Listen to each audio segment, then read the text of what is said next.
Hello everyone, this is Liwei model. So in the past few months, I did quite a few N-scale models like this one here. Little train pack like this. They're working good, however, they're Japanese and maybe they're not to everyone's taste. But mind you, not everyone has the same taste. So today what I want to show you is this here. This is a double header set with a caboose. We used to see quite a bit of these where you would have like a locomotive and a matching caboose, and then you could add whatever wagon you wanted between the two. So this one here, obviously it's not brand new. Here's the label here. So product number is 7602. It's an N-scale GP38 locomotive. It has a dummy, a caboose, and it is in the Santa Fe livery. So what do we have in here? We have got one powered locomotive, one unpowered locomotive, and a caboose. So if I look on the back here, you have just a general idea of what else you could find for that company in that time. What is interesting though, this was distributed in Canada by whatever. So I don't know if this was available anywhere else like in the States, although it's an American train company that you are seeing here. But I just found it interesting that it actually had some Canadian markings here. Gives an idea on how old this is. So let's open it up. So I bought this in a store, and I just want this to be well understood. I paid $15 for this, $15, and this is Canadian, so about $10 US. So let's open it up here. I have no idea if this was new or if this was used, by the way, but from the look it had when I purchased it, it might have been new old stock. So we've got, again, one locomotive here, another locomotive here which is very light, so I guess that's the unpowered one, and a caboose. There is no documentation that came with it. This here, it's all taped up, so I don't think there is anything in there. I don't know if that's the date code. If that is so, I guess it was probably in 2003. However, the package age, I do not think that this was made in 2003.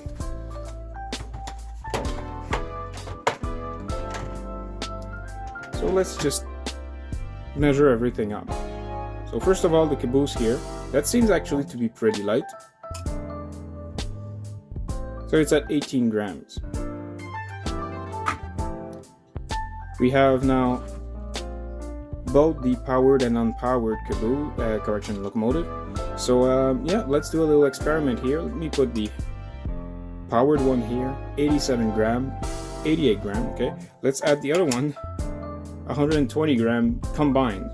So see, this one at 29, 30, 31 grams, it is much lighter than the powered one. So that's it for that. So what have I got here? Okay, so this one here, you can see it's powered. It has the gears here, metal wheels, a Rapido coupler here. We do have also a weight in there. In terms of details, what do we have on this one? Well, we do appear to have some lights. The handrails here, they're not the chunkiest one I've seen. Maybe by today's standards they could be considered chunky, but they still look good. We have a separately fitted horn right here. And beside this, pretty much everything else is all molded.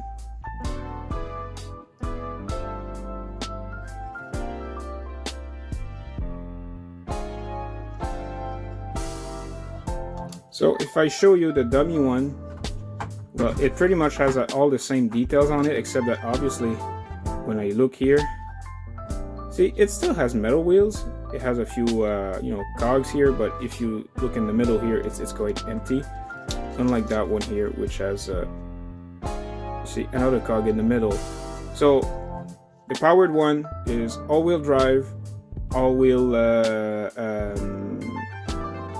pickups. This one here smells, nothing. It does have metal wheels still.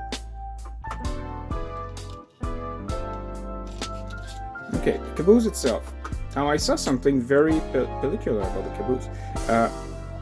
If you take a look, there's a metal wheel here and everything else is plastic. Now this could be for two reasons. First of all, it could be that for some reasons the plastic wheel here was gone and the retailer just put a metal wheel there because this is what he had on hand.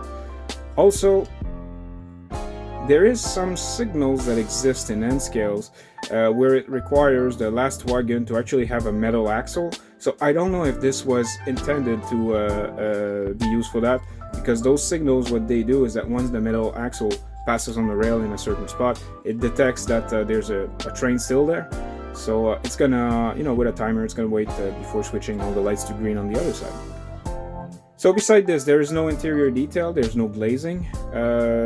The details that it does have, however, this is a separately fitted part here. The wheel is not, but the handrail here and the ladder here, it's all one big separately part. We have a chimney, and we have something similar in the back here. Again, rapido coupling. I like those couplings.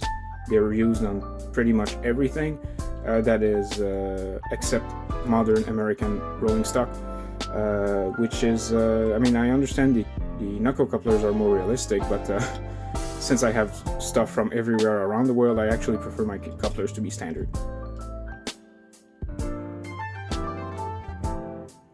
Okay, so I guess you want to see it run. So I will pull out the compact oval set, which you guys are now used to see.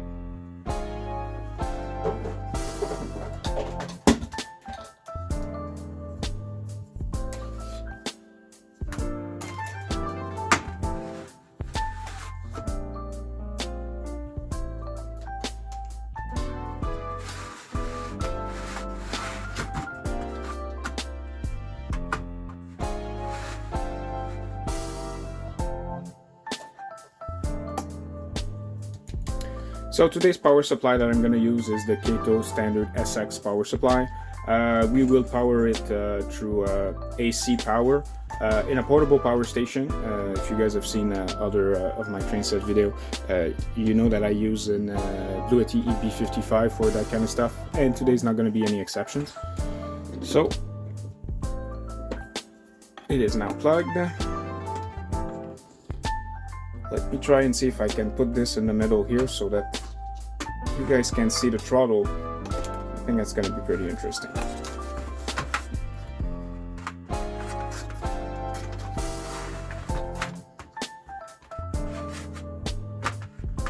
So, there we go. Also, I'm going to try to change slightly the way the camera is pointing, as to give you a different angle that I usually do with those video, whereas it is rolling.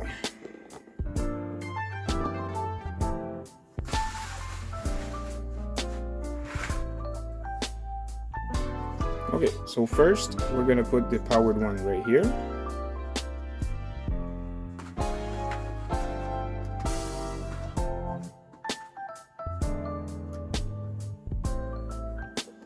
I did a little service on this one because I wasn't sure if it would run well, because it's been in its box for so long, and you know, sometimes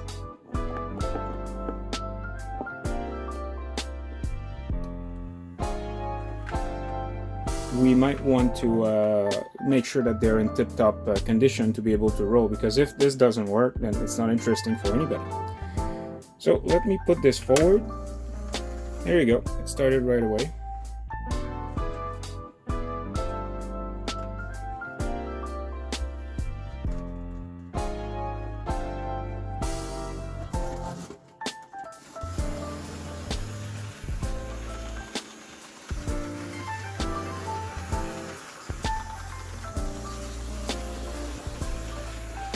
Actually runs pretty nice.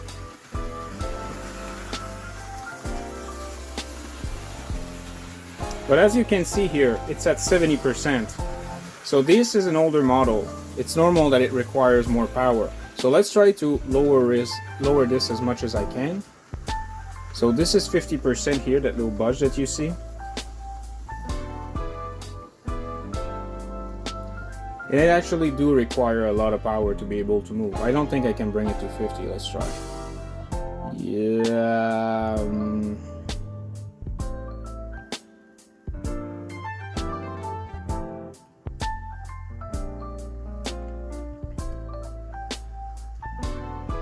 Yeah, that works.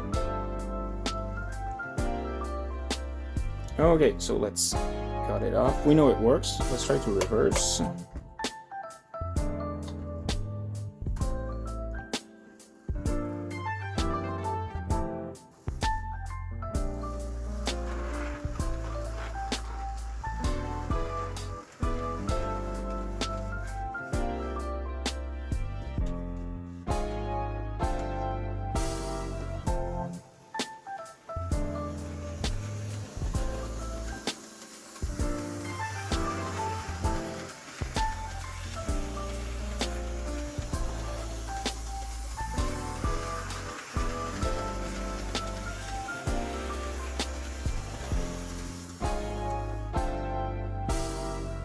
Okay, so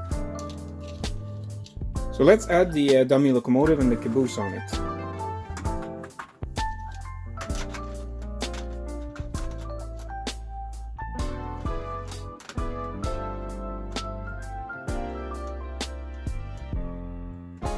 Now the CV1, the compact oval set, is a very tight radius oval, so I'm not sure if it's gonna derail or if it's gonna work all right, but you know, if we don't try it.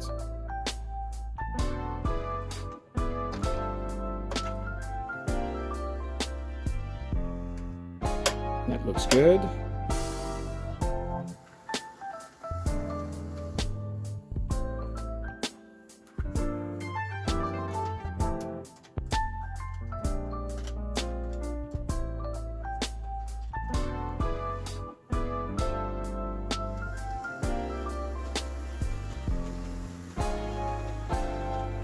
Yeah, that seems all right.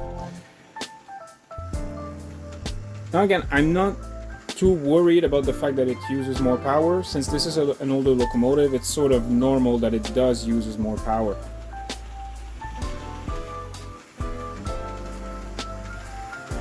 So the big question about this, I paid this $15. Like that's $15. It's almost given away at that price. I have no problem in purchasing something like this at that price, but if we put things into perspective, you can actually go right now on eBay as of filming this video, and you're gonna find this around $50 plus shipping, which is about another $30. So we're talking about $70 for a set that's, you know, at least 20 years old. If you're thinking about putting a DCC chip in there, I would forget this right away. It's not worth it. And also, there's probably not enough place inside of this to do that. So, in terms of price, I said that you could find this around $50. You add a $30, well, 5 plus 3, that equals 8. So that would be around 80 Canadian dollars, or probably around 65 US dollars.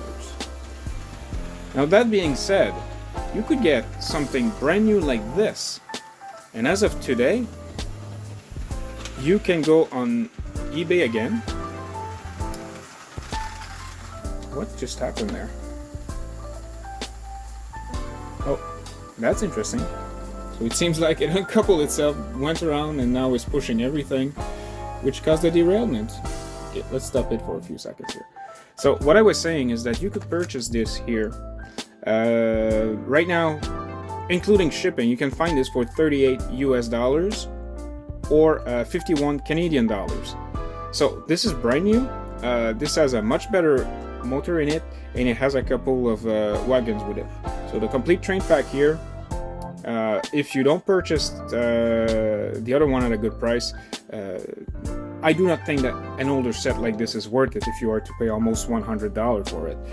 But you know, if for around $15, I have no problem recommending something like this, even if it does require more power, or it can have some weird behavior like the one we just witnessed here. So, do I recommend this? For the right price, yes. They're easy to service. It looks reasonably good. But really, it's very important with used stuff like this that you do not overpay. And I don't know what's going on right now, but a lot of people think that their model railway is worth like a fortune, when in fact, it's just, you know, it's a toy. This should not be near 100 Canadian dollars. So what do you think about this? Do you like that I showed an old pack today? Do you prefer Japanese stuff or American stuff? Let me know in the comments. And on that note, this was Leeway Model. I hope everyone had a very good day, and I'll see you in the next video. Leeway Model out.